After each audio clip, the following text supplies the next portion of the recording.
Hello everyone, welcome to my channel Pathshala. Today in this video we are going to read chapter number 4 from Gulmohar English Reader for class 4th and the chapter's name is The Trumpet of the Swans. The Trumpet of the Swans जो आपकी book का chapter number 4th है, इस chapter में हम जो ट्रम्पीटर swans होते हैं उसके बारे में पढ़ेंगे बेटा। ट्रम्पीटर स्वैंस होते हैं, स्वैन का मीनिंग होता है बेटा हंस, और ट्रम्पीटर स्वैंस ऐसे होते हैं कि वो बहुत दुर्लभ होते हैं, रेयर होते हैं और एक विशेष प्रकार की आवाज निकालते हैं। ठीक है, तो इस चैप्टर में हम ऐसे ही स्वैंस की एक स्टोरी पढ़ेंगे। सबसे पहले हम जो इसका टाइटल है उसका एक बार मीनिंग जान लेते हैं। The trumpet of the swans. Trumpet का मीनिंग वैसे तो एक म्यूजिकल इंस्ट्रूमेंट होता है, तुरही, उससे रिलेटेड होता है, पर जो ये चैप्टर है बेटा, यहाँ पर जो स्वैंस की जो तीखी आवाज होती है, इन हंसों की जो ट्रम्पीटर स्वैंस की जो एक तीखी आवाज है, यहाँ पर उसको शो किया गया है। ठीक है, now let us start reading the chapter.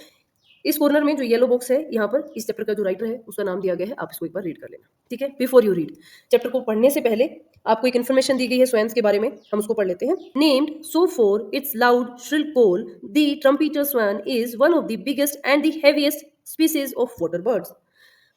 अपनी तेज तीखी आवाज के कारण इस नाम से मशहूर ट्रम्पेटर हंस पानी के पक्षियों में सबसे बड़ा और सबसे भारी प्रजाति है। The cob or the male swan is very protective of the swan and the cygnets or the young ones, especially during the breeding season, and can become violent if it feels that it is in danger. जो कोब या फिर जो mail swan होता है, mail swan यानी कि नर हंस, जो नर हंस होता है वो अपनी मादा हंस के लिए, दी स्वैन यहाँ पर उसका मीनिंग है मादा हंस, और दी सिग्नेट्स, सिग्नेट्स यानी कि हंस के जो छोटे बच्चे होते हैं, ठीक है, वो उनके लिए बहुत प्रोटेक्टिव होता है, यानी कि वो उनकी सुरक्षा करना चाहता है, और स्पेशली विशेषकर ड्यूरिंग द ब्रीडिंग सीजन, जब उनका ब्रीडिंग सीजन होता है उसके दौरान वो बहुत ज्यादा प्रोटेक्टिव हो जाता है उनके लिए, और कभी कभार इट कैन बिकम वॉयलेंट, और वो कभी कभार हिंसक भी हो जाता है अगर उसे लगता है कि वो किसी डेंजर में है, यानी कि किसी खतरे में है। ठीक है, कुछ एक इन्फॉर्मेशन दी गई है इन स्वैंस के बारे में। ठीक है, आप चाहो तो इंटरनेट से और कुछ इन्फॉर्मेशन कलेक्ट कर सकते हो ट्रम्पीटर स्वैंस के बारे में। अब आगे आपको क्या करना है, look at this picture of the trumpeter swans. आप इस पिक्चर को देखें ध्यान से। Now write a sentence on what you think this story would be about. अब आपको एक सेंटेंस लिखना है इस सेक्शन में, और आपको बताना है कि ये स्टोरी किस बारे में हो सकती है। वैसे तो पिक्चर से बहुत आराम से समझ आ जाएगा आपको कि जो द ट्रम्पीटर स्वैंस जो होते हैं उन्हीं के बारे में ये स्टोरी है, फिर भी अगर आप कोई और लाइन लिखना चाहते हैं तो आप आराम से इसमें लिख सकते हैं। ठीक है, अभी हम पढ़ते हैं आपका ये चैप्टर। ये कुछ लाइंस दी गई हैं बेटा, इस स्टोरी की कुछ एक ओवरव्यू दिया गया है, सो दैट आपको समझ आ जाए कि स्टोरी कैसे प्रोसीड करेगी। Okay, now let us start reading this lines. Sam beaver, an 11-year-old boy, was walking through a forest when he heard a loud trumpet. Sam beaver जो कि 11 साल का लड़का था और जो जंगल से गुजर रहा था, वॉकिंग थ्रू ए फॉरेस्ट यानी कि जंगल से गुजर रहा था, जब उसने एक तेज तुरही की आवाज सुनी।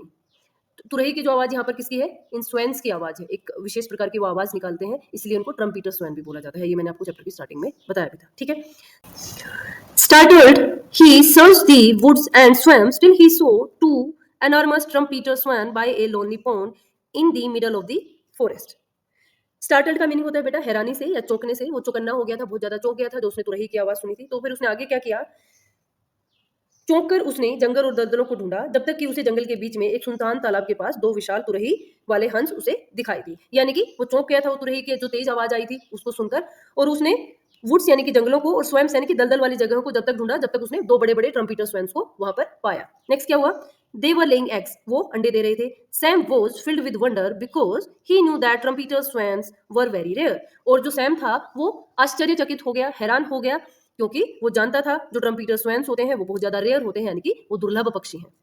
He returned to the same spot a week later to watch the birds again, और वो उसी जगह पर वापस एक हफ्ते बाद आया। किस लिए आया, to watch the birds again, उन पक्षियों को वापस देखने के लिए। तो इस तरह से दो ट्रम्पीटर स्वैंस हैं और सैम बीवर नाम का एक लड़का है इस स्टोरी में। तो अब इस स्टोरी को हम पढ़ते हैं और जानते हैं कि इस स्टोरी में क्या क्या हुआ। ठीक है, this swan had a strange feeling of being watched. जो मादा हंस है उसे बड़ी ही एक अजीब सा एहसास हो रहा है, एक बड़ी ही अजीब सी फीलिंग है, और फीलिंग कैसी है कि जैसे उसे कोई वॉच कर रहा है, यानी कि उसे कोई देख रहा है, छुप कर देख रहा है।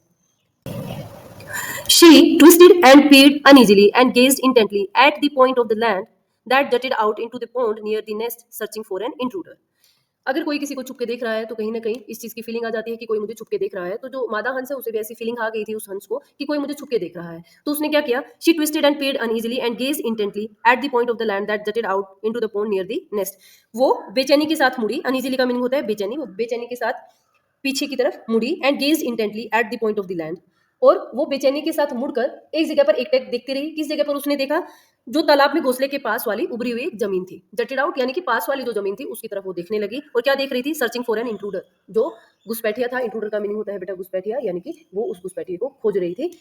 जो हंस थी उसे समझ आ गया था कि कोई उसे छुपकर देख रहा है, और ऐसे व्यक्ति को जो कि किसी जगह पर बिना आज्ञा के चला जाता है उसे इंट्रूडर कहा जाता है। इंट्रूडर यानी कि घुसपैठिया।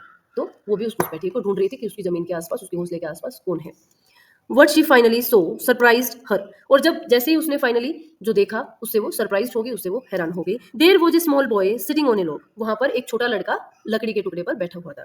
ही was very quiet and he had no gun, और जो लड़का बैठा हुआ था वो बिल्कुल क्वाइट था, यानी कि वो चुप था और उसके पास कोई गन भी नहीं थी। ठीक है, तो फाइनली वो इंट्रूडर कौन था जो कि छुपके उन हंसों को देख रहा था? वो एक छोटा लड़का था जो एक लकड़ी पर बैठा हुआ था, बट उसके पास कोई भी गन नहीं थी, यानी कि वो शिकार के लिए नहीं आया था और वो आराम से चुपचाप वहां पर बैठा हुआ था। आगे क्या हुआ? There is a boy on that log, the swan whispered to the cob, जो मादा हंस है उसने नर हंस के कान में विस्पर किया, यानी कि फुसफुसाया और कहा there is a boy on that log, उस लकड़ी के टुकड़े पर एक लड़का बैठा है, या फिर वहां पर एक लड़का है। आगे क्या हुआ? द कोब वॉज वेरी एंग्री, जो कोब था यानी कि जो नर हंस था वो बहुत ज्यादा गुस्से में था। How did he get here in the heart of the forest, और वो कह रहा है कि वो जंगल के बीचों बीच कैसे आ सकता है। हार्ट ऑफ द फॉरेस्ट क्या है? जंगल के बिल्कुल बीच में। तो वो भी हैरान है और गुस्से में है और वो सोच रहा है कि वो जंगल के बीचों बीच एक छोटा लड़का कैसे आ सकता है। Boys can't fly and there are no roads in the jungle, he shouted, नरहंस चिल्लाया और उसने कहा कि जो बॉयज होते हैं वो फ्लाई तो नहीं कर सकते हैं और इस जंगल में आने के लिए कोई रोड भी नहीं है। तो इस तरह से जो नरहंस है वो गुस्से में भी है, साथ साथ में हैरान भी है कि जो जंगल के बीचों बीच जहां पर कोई रोड भी नहीं आती तो वहां पर एक बॉय कैसे आया। Maybe he is lost, said the swan quietly. Anyway, he is just looking at us. जो मादा हंस है वो कहती है और बड़ी ही क्वाइटली कहती है, वो शांत होकर उसे कहती है may be he is lost, शायद हो सकता है वो खो गया हो। Anyway he is just looking at us, और वैसे भी वो सिर्फ हमारी तरफ देख रहा है, सिर्फ हमें देख रहा है। But what if he throws stones at us, said the cob, नरहंस ने कहा कि अगर उसने हम पर पत्थर फेंके तो क्या होगा? Just wait, I will go and knock him cold with my wing. Knock him cold का मीनिंग होता है hit him very hard to make him faint, कि किसी को इतना जोर से मारना कि उससे वो बेहोश हो जाए।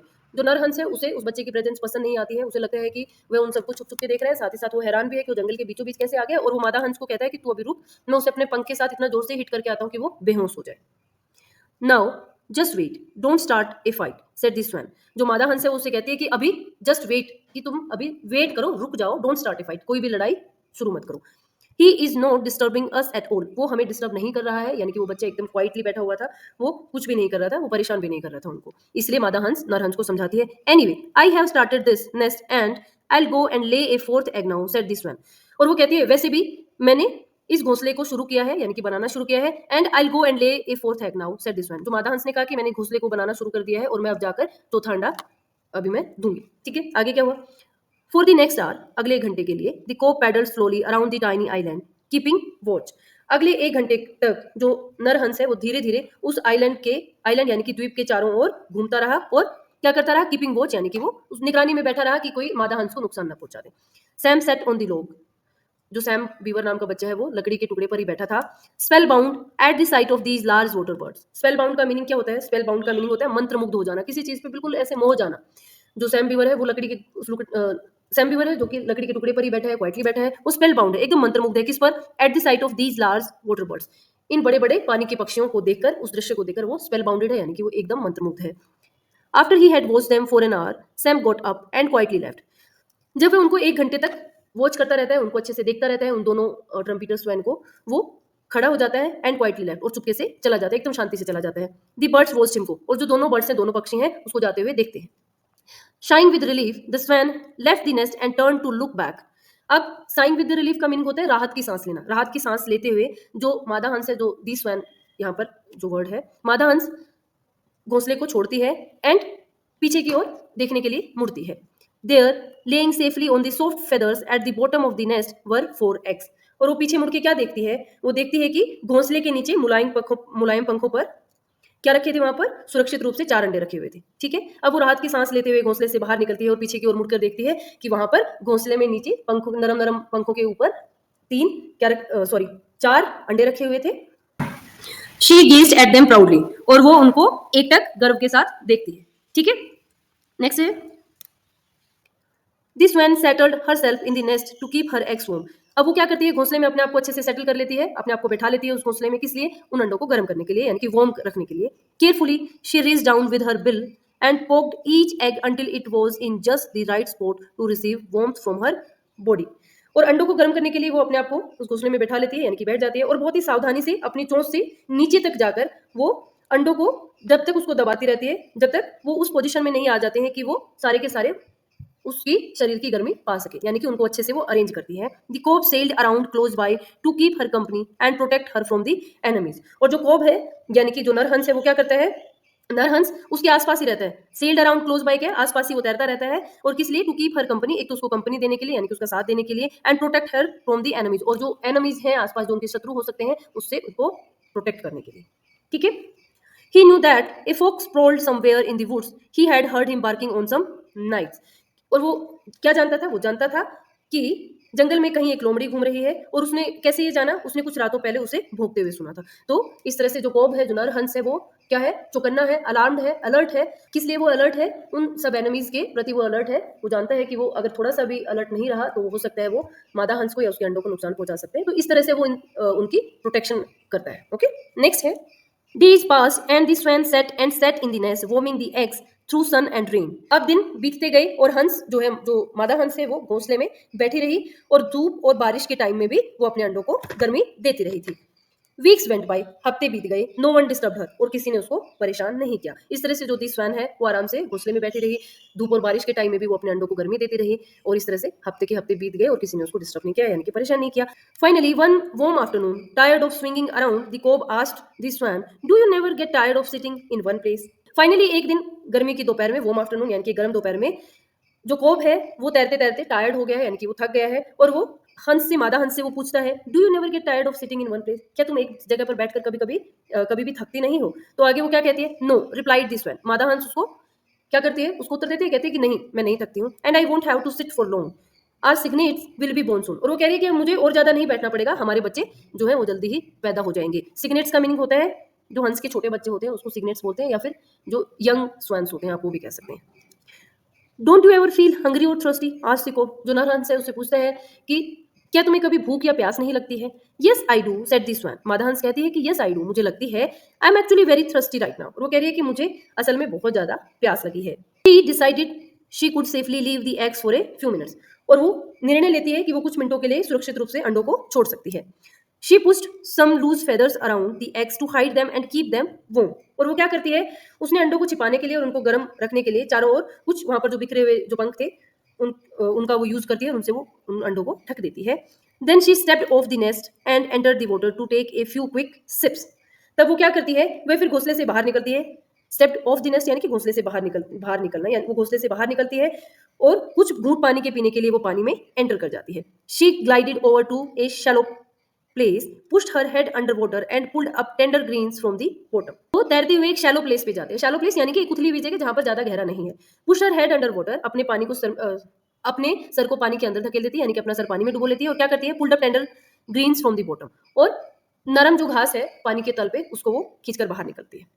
Finally she waddled out on to a grassy bank and stood there preening her feathers. अब फाइनली वो क्या करती है, वह घास के किनारे पर चली जाती है और वहां पर खड़ी होकर अपने पंखों को प्रिनिंग करने लग जाती है, यानी कि संवारने लग जाती है। प्रिनिंग हर फेदर्स का मीनिंग है cleaning her feathers with her beak. अपने बर्ड्स को देखा होगा, वो जनरली अपनी चोंच के साथ, बीक के साथ अपने पंखों में उनको ठीक करते रहते हैं, उसको संवारते रहते हैं। तो उसने भी कुछ ऐसा ही किया कि वो घास के मैदान में आकर वो क्या करती है, अपने पंखों को संवारती है, उनको संभालने लग जाती है अपनी चोंच के साथ। शी फेल्ट गुड, उससे बड़ा ही अच्छा लगा था, क्योंकि वो एक जगह पर बहुत लंबे टाइम से बैठी हुई थी। तो जैसे उसमें एक चेंज आया, वो पानी में गई, पानी पिया और घास के किनारे पर आकर अपने पंखों को संवारने लगी, तो उसे अच्छा लगा। But she had no idea that at that moment their enemy the red fox stood waiting behind the clump of bushes. लेकिन उसे इस बात का बिल्कुल भी अंदाजा नहीं था, उसे कोई आइडिया नहीं था कि उस समय पर उनका जो दुश्मन है रेड फॉक्स, वो झाड़ियों के पीछे इंतजार कर रहा था। क्लम्प और बुशेस यानी कि झाड़ियों का जो झुंड था, उनके पीछे वो इंतजार कर रहा था। The cob saw the fox first, जो नर हंस था उसने लोमड़ी को सबसे पहले देखा था। लुक आउट का मीनिंग होता है बी केयरफुल, कि ध्यान से, सावधानी से। ही ट्रम्पेटेड, वह बहुत तेज आवाज में चिल्लाया और क्या बोला, सावधानी से। I can see the fox creeping toward you, you are in danger. Creeping का मतलब होता है एकदम सरक सरक के बहुत धीरे धीरे किसी चीज की तरफ मूव करना। तो जो रेड फॉक्स है वो भी यही कर रहा है, क्रीपिंग कर रहा था। और कोब ने उसे देख लिया, तो वो मादा हंस को क्या कहता है कि सावधानी से, वो चिल्लाकर उनको कहता है, और वो कहता है कि मैंने एक लोमड़ी को तुम्हारी ओर रेंगते हुए आते हुए देख लिया है, यू आर इन डेंजर, तुम खतरे में हो। But just as the fox was about to spring on the swan, a stick came hurtling through the air surprising everybody. मादा हंस पर झपटने वाली थी, उस पर अटैक करने वाली थी। अचानक ही वहां पर एक बहुत तेज स्पीड के साथ एक लकड़ी आई और जिससे सारे के सारे चौंक गए। It struck the fox on the nose, और जो लकड़ी आई थी वो लकड़ी बहुत तेज स्पीड के साथ आई थी, वो फॉक्स की नाक पर जाकर लगी। उसने जो लोमड़ी थी उसकी नाक को हिट किया। He yelped in pains as he turned around to run away. जैसे ही लोमड़ी की नाक पर वो छड़ी लगी तो वह दर्द से चिल्लाया और भागने के लिए मुड़ा। Two birds could not imagine what had happened. और जो दोनों ही जो पक्षी थे वो इस बात की कल्पना भी नहीं कर सकते थे कि क्या हुआ। वो इतना जल्दी ये सारी की सारी इवेंट्स हुई तो वो कल्पना ही नहीं कर पाए कि इतना जल्दी में क्या हुआ था। Then they notice a moment in the bushes. और वो झाड़ियों में तभी कुछ हलचल महसूस करते हैं। Out stepped Sam beaver, the boy who had visited them a month ago. और उस हलचल में जैसे वो देखते हैं कि झाड़ियों में कुछ हलचल हुई है तो वहां पर कौन निकला? सैम बीवर नाम का लड़का बाहर निकला, जो कि 1 महीने पहले उनसे मिलने आया था या फिर उनको देखने आया था। Seeing him, the swans knew that he had saved them from the fox. और उसे देखकर हंसों को पता चल गया कि ये वही बच्चा है जिसने उन दोनों को उस लोमड़ी से बचाया था। They realise that the boy was their friend after all. और उन्हें इस बात का एहसास हो गया था कि जो वह लड़का था सैम बीवर, वह उनका दोस्त था। यानी कि जब शुरुआत में जब उन्होंने देखा कि वो लड़का उन्हें देख रहा था छुपकर, तो वो कुछ बेचैन भी हुए थे। जो कोब था वो कह रहा था कि मैं इसको अपने पंख के साथ इतना तेजी से इसको इतना जोर से उसको हिट करूंगा कि वो बेहोश ही हो जाएगा। बट फाइनली उन्होंने रियलाइज किया कि जो वो लड़का है वो उनको नुकसान नहीं पहुंचा रहा है, वो उनका दोस्त था। कोह कोह सेड द कोब। जो कोब है जो नरहंस है वो कोह कोह की आवाज में बोला। उसने कहा कोह रिप्लाइड द स्वैन। और हंस ने उत्तर दिया कोह की आवाज करके। The pond wrong with the sounds of victory and gladness. और जो तालाब था जिसमें उनका घोंसला था, वो पक्षी रहते थे, वो तालाब विजय और खुशी की आवाज से गूंज उठा था। रैंग विद यानी कि गूंज उठा था, भर गया था वो साउंड के साथ। ठीक है, जो तालाब था वो विक्ट्री यानी कि विजय और ग्लैडनेस यानी कि हैप्पीनेस, खुशी, क्योंकि दोनों ही पक्षी उस लोमड़ी के अटैक से बच गए थे और इस तरह से वो बहुत ज्यादा खुश थे। और वो लोमड़ी से बच गए थे तो इसका मतलब वो उनसे जीत भी गए थे, उस बच्चे ने उनकी हेल्प की थी। तो जो पॉइंट था उनकी उस आवाज से, जिसमें आवाज में विक्ट्री भी थी और ग्लैडनेस भी थी, वो तालाब पूरा का पूरा गूंज रहा था। और वो को की आवाज में अपनी बात को रिप्लाई दे रहे थे, यानी कि अपने आप को एक्सप्रेस कर रहे थे। Sam was thrilled. सैम बहुत ज्यादा थ्रिल्ड था, यानी कि एक्साइटेड था, बहुत ज्यादा खुश था। ही वॉक स्लोली अराउंड दी सोर and set down on a log. और वह धीरे धीरे करके किनारे की ओर चला गया और लकड़ी के टुकड़े पर बैठ गया। The cob swam over towards Sam, climbed out of the pond and stood close to the boy, looking at him in a friendly way and arching his neck gracefully.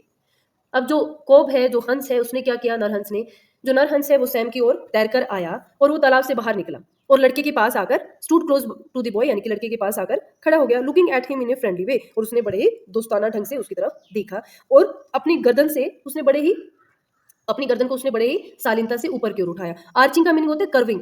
जो हंस होते हैं, आप उनकी गर्दन भी देखेंगे, उनकी गर्दन लंबी होती है और जब अपने उनके वो मूवमेंट होते हैं एकदम कर्वी उनकी मूवमेंट होती है। तो इसी तरह की कुछ मूवमेंट जो नर हंस है वो उस लड़के के पास आकर करता है। When he ran his neck far out cautiously and almost touch the boy. उसने फिर क्या किया? एक बार उसने अपनी गर्दन को सावधानी से बहुत दूर तक आगे तक बढ़ाया and almost touch the boy, और लगभग उस बच्चे को छू ही लिया। क्योंकि अब जो नर हंस है वो बहुत ज्यादा खुश है, उसे लग रहा है कि वो बच्चा जो है वो उनका दोस्त है, तो वो अपना गेस्चर उसे दिखा रहा है कि वो उसे अपना दोस्त मानता है। और वो गेस्चर किस चीज के साथ शो कर रहा है? अपनी नेक के साथ शो कर रहा है। सैम नेवर मूव्ड ए मसल। और सैम जो है वो एकदम शांत बैठा है, उसने अपनी कोई मसल भी बिल्कुल भी नहीं हिलाई है, वो सिर्फ उसको देख रहा है। His heart thumped from excitement and joy. उसका जो दिल है वो बहुत ज्यादा एक्साइटमेंट यानी कि उत्साह के साथ और खुशी के साथ धड़क रहा है। ठीक है, तो वो दिखा रहा है कि वो बच्चा भी बहुत ज्यादा खुश है। This swan paddled back to her nest and return to her eggs. और जो मादा हंस है वो वापस पानी में तैर कर अपने घोंसले के पास चली गई है, अपने अंडों के पास चली गई है। She felt lucky to be alive. और वो अपने आप को बड़े ही भाग्यशाली समझती है कि वो जिंदा है और वो बहुत ज्यादा खुश भी है। तो इस तरह से शुरुआत में जो दोनों ट्रम्पीटर स्वैन्स हैं उनको लगता है कि वो बच्चा उनको नुकसान पहुंचाएगा, वो डरे हुए भी होते हैं, उन्हें लगता है कि कहीं वो शिकार ना करे उनका या फिर उन पर कोई पत्थर ना फेंक दे। पर धीरे धीरे जैसे ही टाइम बीतता जाता है और एक टाइम ऐसा आता है कि एक फोक्स आकर उन पर अटैक करने वाली होती है, तो वो बच्चा उनको आकर सही टाइम पर बचा लेता है और इस तरह से उन्हें लगता है कि वो बच्चा उनका एक फ्रेंड है। ठीक है, आई होप बच्चों आपको इस चैप्टर की एक्सप्लेनेशन अच्छे से समझ आ गई होगी।